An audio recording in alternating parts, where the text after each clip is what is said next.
Hello friends, അപ്പോൾ ഇന്ന് എൻ്റെ റെഡ് ലേഡീൻ്റെ വിളവെടുപ്പാന്ന്. വിളവെടുപ്പ് എന്ന് പറഞ്ഞുകൂടാ, ഞാൻ ഇതിന് മുമ്പേ കറി വെക്കാനൊക്കെ പറിച്ചിട്ടുണ്ടായിരുന്നു. അപ്പോൾ ആദ്യം ഒരു പ്രാവശ്യം നിറച്ചും കപ്പളങ്ങ ഉണ്ടായിട്ടുണ്ടായിരുന്നു. അപ്പോൾ അത് കഴിഞ്ഞ കാറ്റിന് മഴയത്ത് അതിൻ്റെ വെയിറ്റ് കാരണം പൊട്ടിപ്പോയി. അപ്പോൾ അത് പോയിന്നാണ് ഞാനങ്ങ് വിചാരിച്ചത്. അപ്പോൾ അത് 2 കവരായി വേർത്തെഴുന്നേറ്റു. അപ്പോൾ അത് രണ്ടെണ്ണം ഞാൻ പഴുക്കാൻ വെച്ചിട്ടുണ്ടായിരുന്നു. അപ്പോൾ വലയൊക്കെ ഇട്ടിട്ടാണ് വെച്ചത്. കാക്ക കുത്തിക്കൊണ്ടുപോകണ്ടെന്ന് വിചാരിച്ച് വലയൊക്കെ ഇട്ട് പൊത്തി വെച്ചു. പഴുക്കാൻ തുടങ്ങിയാൽ പിന്നെ കാക്ക വെച്ചക്കൂല. അതുപോലെ കുറച്ച് പേരക്കയുണ്ട്, അത് മുഴുവൻ തിന്നു.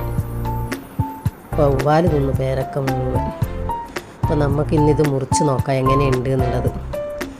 അപ്പം മുറിച്ച് നല്ല കളറുണ്ട്, നല്ല ഉള്ളിൽ നല്ല റെഡ് കളർ തന്നെയാണുള്ളത്. നമ്മൾ അതിനൊരു കഷ്ണം കഴിച്ചു കേട്ടോ. നല്ല ടേസ്റ്റ് ഉണ്ട്, നല്ല മധുരം ഉണ്ട്. അപ്പം എൻ്റെ ഈ ചെറിയൊരു വീഡിയോ ഇഷ്ടമായാൽ like, share, subscribe, bell button icon ചെയ്യുക.